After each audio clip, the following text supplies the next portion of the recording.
Just ahead on Black Issues Forum, from the origins of the holiday to traditions, food, art, and community gatherings that sustain it, we examine how Juneteenth continues to shape our understanding of freedom, citizenship, and belonging in America. And we ask, what does freedom mean today? And what can Juneteenth teach us about America's past and its future? Coming up next, stay with us.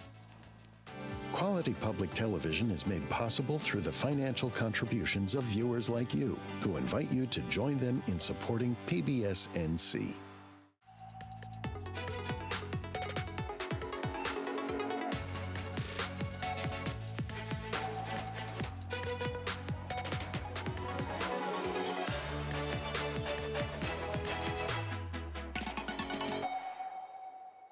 Welcome to Black Issues Forum. I'm Kenia Thompson. Every June, communities across the country gather to celebrate Juneteenth, commemorating June 19th, 1865, when enslaved people in Galveston, Texas, finally learned they were free, more than 2 years after President Abraham Lincoln signed the Emancipation Proclamation. While it has become a federal holiday, Juneteenth is more than just a date on the calendar. It's about memory. It's about understanding that freedom, and it's about imagining what freedom can look like for future generations. Joining me now are two people helping us explore the history, meaning, and continued relevance of Juneteenth. Dr. Blair LM Kelley is the director of the National Humanities Center, as well as a historian, author, and professor whose work examines Black history, citizenship, and freedom. Her book, Black Freedom, A Visual History of Juneteenth and Emancipation Days, and additional work on Juneteenth help illuminate how Black communities have preserved these stories across generations. Also joining us is artist and cultural organizer Derrick Beasley. Through projects like Open Studio, his work documenting Durham's creative community, Derrick explores memory, identity, and the importance of preserving Black stories through art. I want to thank you both for being here. Thanks for having me. Of course. I'll start with this question. What does Juneteenth represent today, and how have we seen that meaning evolve over the decades? Blair, I'll start with you. I think Juneteenth is at a turning point. Mm-hmm. You know, having this national holiday, having a moment when we are contesting the meaning of Black history, I think it's a wonderful opportunity for us to really reclaim the deeper meanings of freedom and make a public statement about its importance in this time. Mm-hmm. It has that historical root, but it also challenges us to think about what's relevant today. Mm-hmm. And so it's a really profound opportunity to teach history, but to also engage in the process of making freedom relevant. Yeah. Derrick, what does it mean? You know, anytime Black folks have a chance to gather, I think it's important that we do so. And anytime we can do that specifically in the name of freedom making or freedom making project, I think it's even more important. And so to me, Juneteenth is an opportunity for us to get together, be with each other in a way that is unfiltered, in a way that is, reconnecting with that sense of home that we have in our own communities. Yeah. And so, I think Juneteenth is an opportunity to practice freedom making. And be visionary about it. Mm-hmm. Now, Blair, you've written a book. Yeah. Tell us a little bit about this book and why you found it important to highlight the things that you did in this book. So it's a visual history book, so it's a coffee table book. It's beautiful, and it sits on your table, but it's also a way of teaching the history and the meaning of Juneteenth and Emancipation Day celebrations that were celebrated across the country and across the globe. And so what I thought was important was for us to all remember that while we have the Texas tradition, and Black Texans ended up giving us this wonderful national holiday, and I think they had the most robust Emancipation Day celebrations in the country, but they were everywhere. Yeah. Everywhere celebrated their freedom. I write in an essay about Raleigh's celebrations and Richmond's celebration because they also had these rich traditions. And so what I wanted to do was remind all of us that this isn't just a Texas thing, but that Black Americans were so excited to mark their freedom, and they were excited to participate in the process of remembering their history. I think they knew it would be contested from the very beginning. And so that they wanted to mark down their contributions to the Civil War. They wanted their young people to know what they had survived. And they wanted to pass those things down. And as you said, they wanted to gather. They wanted to reclaim family. So what commonalities or themes have you seen across the different states and regions that celebrate Juneteenth? I think a consciousness about the importance of history. So often we think of the enslaved as outside of these processes or asleep to what was going on around them. Yeah. What you see is that they were very focused on the promise of freedom at all times, and they were ready. In 1865, they were ready to show up for each other, to build community, to really push the country toward a clearer definition of freedom. And they transformed the country. Yeah. And so they're not just an afterthought. They were central to the American project of freedom. And so I think the book does a good job of retelling that story in a broad way, in an inclusive way, and in a way that all Americans can benefit from. I love that. Derrick, you're an artist, and you've said that Juneteenth is an opportunity for Black people to be unapologetically Black. How does that show up in your artwork? And what does it look like in practicality for those of us that, aren't artists, to be unapologetically Black? I've lived a professional life before I was an independent artist. And we all have navigated, or most Black folks have navigated spaces where we felt like we had to sacrifice something, sacrifice a piece of our culture or our identity, whether it's for safety, whether it's to put food on the table, to keep your job. And so I think it's critical that we practice what it means just to be us without putting on airs or trying to filter ourselves or dialing ourselves down. And so, I think, being unapologetically Black is about dropping that code switch, Which far many of us know about. We just popped up some of your images. I pulled some. There's images with multiple arms and hands, and there's a gentleman with two sets of eyes. Talk about, I guess, the creativity that went behind that. Just explain the thought process behind the imagery. Yeah. That's a project from a few years ago called Black Holes, and really it kind of borrows from themes around space and technology and futurism, and uses that as a entry point to conversations about who we need to be. So thinking about a black hole as this entity that kind of sucks everything in and forces things to change, but also spits things out in a new form. Yeah. And so I think about change as not being this negative thing, but this thing that if we lean into it, there are endless possibilities on the other side. And so that's also my approach to community building. That's my approach to making spaces and cultural organizing as well. Yeah. Blair, Juneteenth is fairly new in the things that we celebrate, right, as a community. Have you seen pushback from communities or lack of understanding from communities as to, well, why are we celebrating this? Yeah, absolutely. I was giving a talk in Virginia a few weeks ago, and a gentleman in the question and answer said, well, this is nice and all, but we're not Texas, and this doesn't have anything to do with us. Right. And I think, what's powerful is when we think of ourselves as interconnected. So I told him the story of a Black Virginian, Jack Yates, who was, his family was enslaved and he had become free. And the slave owner of the family who held his wife and children in bondage was going to move to Texas to try and preserve his slaves and fight back against the Civil War. So he was headed to the Houston area. And so Jack Yates voluntarily re-enslaved himself so he could stay with his family. Wow. And so he ends up being in Houston at the moment of emancipation. And he ends up being one of the progenitors of the Emancipation Park that's still there. And he's one of 4 Black men in Houston who purchased the land to become the first public park in Houston where they can permanently celebrate the emancipation. And so a Virginian, a family from Virginia, ends up in Texas being the maker. And so it was interesting to push back in Virginia at a place close to where Jack Yates was from, and to say, no, this is all our story. We are interconnected as a people.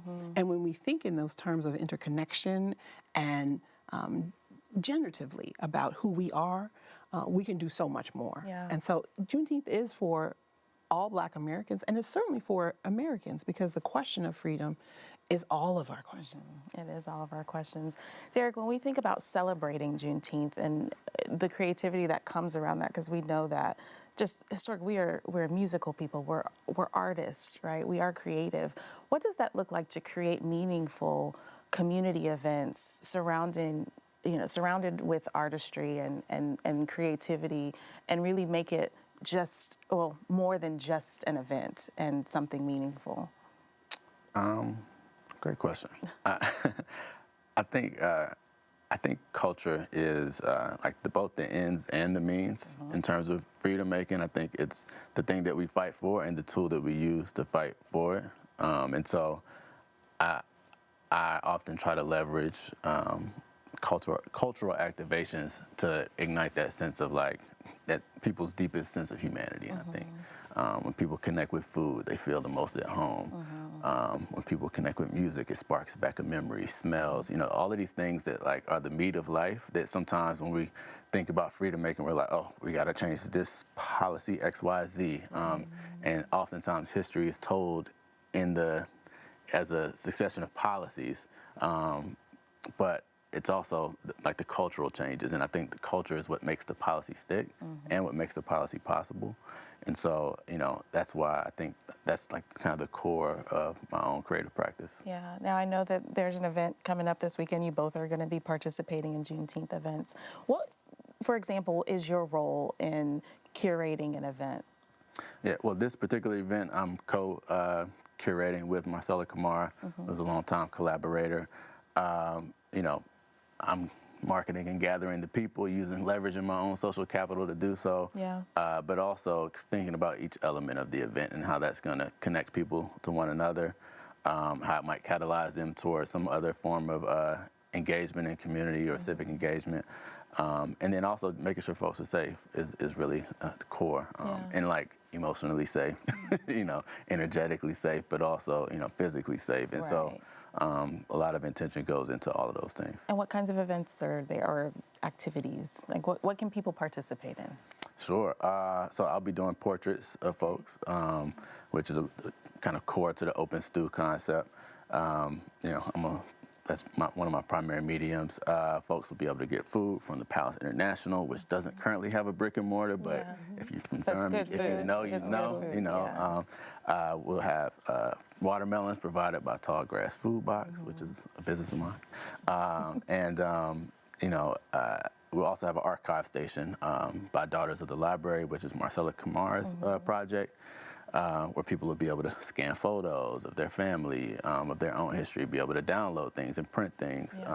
And then also engage with other Black cultural ephemera like art books. And so people will be able to kind of have this multi-sensory experience to connect with the concept of Juneteenth. Blair, let's talk about the significance of red foods. You mentioned food's going to be Palace International, right? And we do see a lot of, forgive my lack of knowing color terminology, but that spectrum, right, within the red family. What is the significance of that? So it's African foodway, right? So it's a hibiscus tea was sort of like a celebratory drink, and the watermelon also, which really, it's such an interesting fruit because it has a stereotype connected to it, and yet it was liberatory for so many Black communities. It was a way for them to build wealth and to use their skills to market something that people wanted. And so stigmatizing it was really a way to undercut the power of Black business folks. So those red tones are reminiscent, and people think about the sacrifice. It's symbolic of the sacrifice, the blood of the ancestors as well. And so the colorways of Juneteenth really are representative of teaching the history, being interconnected with the things that are familiar, red velvet cake and red drink and, all the things that Black people like when they get together and see as festive. And, it harkens back to those earlier memories and those earlier connections. Yeah. As we are approaching America's 250th anniversary, how do these two things sit side by side? Do they? And I'll just leave it there. For me, America couldn't have gotten to 250 without the Black experience. Couldn't have gotten to become an established nation, a wealthy nation, without the exploitation of Black people. The enslavement of Black people, is the foundation upon which the country could grow. Thomas Jefferson could imagine a free nation as he looked out of the window and saw enslaved people working and laboring in his yard. And so he had the ability to have that leisure because he was exploiting people, including his own kin, on that land. And so it's a messy and tied complication that, we shouldn't shy away from. It's part of who we are. It's part of who this nation was. And so to think about the nation reaching 250 years is to think about the good and the bad, the difficult and the challenging. I think Black Americans really provide a deeper sense of what the sacrifice was, what was required, and then the ways in which they have selflessly built the strength of this nation and been wonderful citizens, been soldiers, served in wars, served community, built family, built education, built the building blocks of our citizenship. Citizenship wasn't even fully defined in the Constitution until the enslaved were emancipated, and we needed the 13th, 14th, and 15th Amendments to really cement what it meant to be a free citizen. Those are still contested, evidently, but those building blocks were set by the cause of Black liberty. And so you can't think about America without thinking about Black America and our contributions. Yeah. Derrick, what are your thoughts on the two? I don't think about the one too much personally. If I'm being honest, I think January 4th is an opportunity for us to have hot dogs, be off work. I think when I think about Juneteenth, I feel like the juxtaposition of the two, it is much more the practice of what the promise of July 4th, stands for. And so I think, yes, I think Juneteenth is about that practice of freedom making. Yeah. As we are coming from a time and going into a time where people are challenging a lot of the things that are happening, right? Kendrick Lamar's Super Bowl, we see that people are using music, and especially younger. This is more where I'm going, right? So our younger generations are vocalizing their ability to speak against a lot of the things that they see happening in this country. Juneteenth, however, I guess maybe I'm asking, are our younger generation seeing the true importance of Juneteenth, or are they just maybe utilizing it as this vehicle just to kind of speak loud or are both one and the same? I think, any moment is an opportunity. Yeah. And so some people are going to take that opportunity and enjoy it. Some people are just going to take the day off and, have a good time. Right. And both are fine. But I love an open door. And I love the idea of a chance to tell a deeper story. One of my favorite historians is Beyonce. So in her football performance, she used the flower wagons that were part of historic Juneteenth celebration and, laced the wagon wheels with flowers in the ways that they had done in Houston 100 years prior, 120 years prior. Right.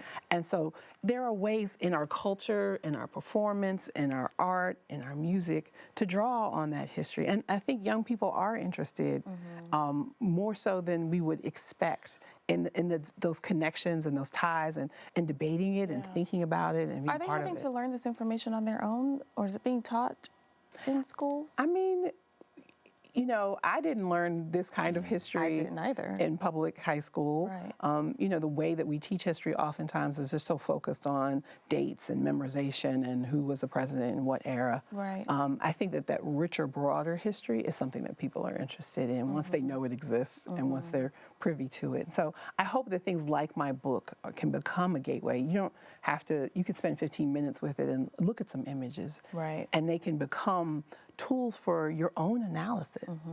You sit with the picture. You see what you see. You as an artist know this, right? That the way that we interpret an image or sit with something gives us a gateway for our own thinking and our own inquiry. Yeah. And so I hope that, you know, texts like my book really do provide space for all kinds of people to engage with their own thinking about what these things mean. And Derrick, as an artist, you know, you choose how you want to express. And so, you know, I guess, are there limitations to how someone wants to express their joy in Juneteenth or how they choose to celebrate the holiday? I'm absolutely not for policing people on what they do or don't do on Juneteenth. I've had conversations with people who said, you know, like, why are we celebrating this thing that's related to, like, them giving us freedom? And you know, and I can respect people's perspective. I think I encourage people, I like what you said about being invitational. I think it's an opportunity to be invitational to people, for people to think critically about our history, where we've been, and then where we might go. And so, yeah. And that raises a good point. My next question was going to be about the conversations that we should be having today about freedom, right? Because we're seeing freedom taken in different ways from us today. What are the conversations we should be having with the remembrance of Juneteenth and how for 2 years people didn't know they were free? And are we repeating that same kind of history in other ways? I think, you know, I want to always push back a little bit on the didn't know they were free, because they weren't free, right? They were still being coercively manipulated by a population that had fled to Texas in order to maintain slavery. Understood. And so, and the Confederacy in Texas had not conceded, right? So they didn't surrender. They kept fighting. There's a battle after Appomattox. And so they were in bondage and they were in danger. And so at the moment that they are finally supported in their freedom, that's the day they celebrate, and that's the day that they know about it. And so I don't want it to be about ignorance. I do think it's important for us to remember the awful coerciveness that those folks in Texas were going through. But then they are the people who give the rest of us this opportunity to better define freedom. For us now, we have to remember that, you know, that's still at play. Freedom is still a process. It's not something that we can take for granted.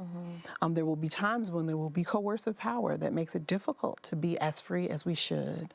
So when we think about like changes around voting rights, for example, in this moment, you know, our ancestors thought that they had corrected that they had answered those questions, that the laws were in place to protect folks from discriminating at the polls. And yet we see in this generation, the target is moving. And so I think it's a reminder that freedom is a process and it's always contested, and the struggle to maintain it will always be active one. So that's why we have to teach the history, because we got to use those old recipes and make sure that we know where we came from, what was done, and how we can innovate in this moment. Yeah.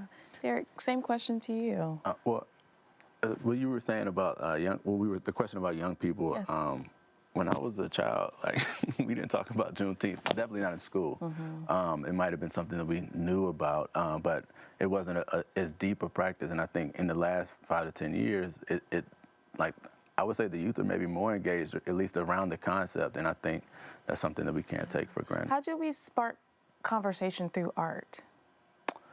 Yeah, so I think portraiture particularly is like inherently dialogic. Like it's me and the subject, you know, in conversation, whether it's verbal or not.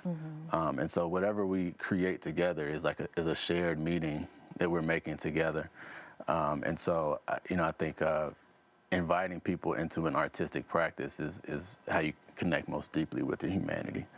And so I think the title of artist is something that, you know, we kind of give to people who have particular craft skills, but I think artistry is really just connecting with your humanity in its rawest form, and metabolizing emotion and understanding in a free way. And so everybody has that capacity. And so I think when I think about freedom making, and you know, art is one of the best ways to do it, because it's inherent to the process. Yeah, I love that.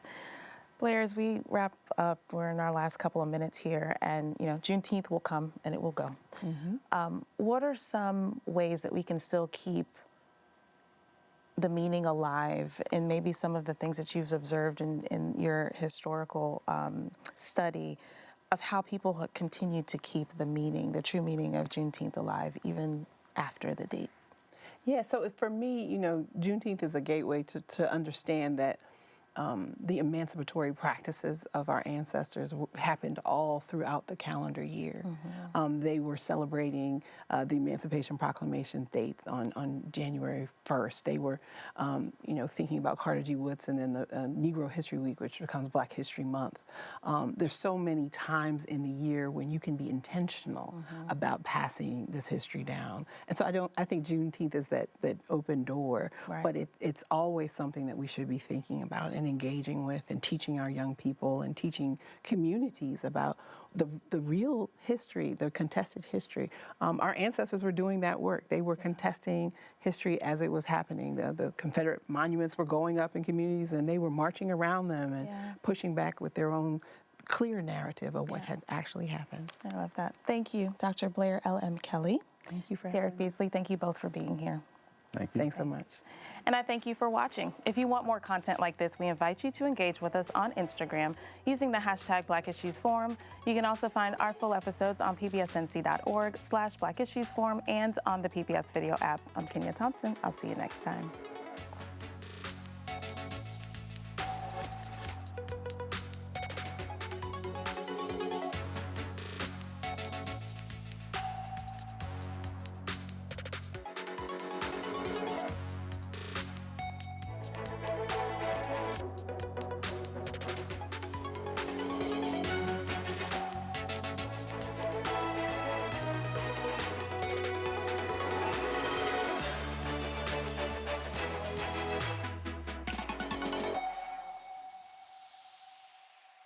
Quality public television is made possible through the financial contributions of viewers like you, who invite you to join them in supporting PBS NC.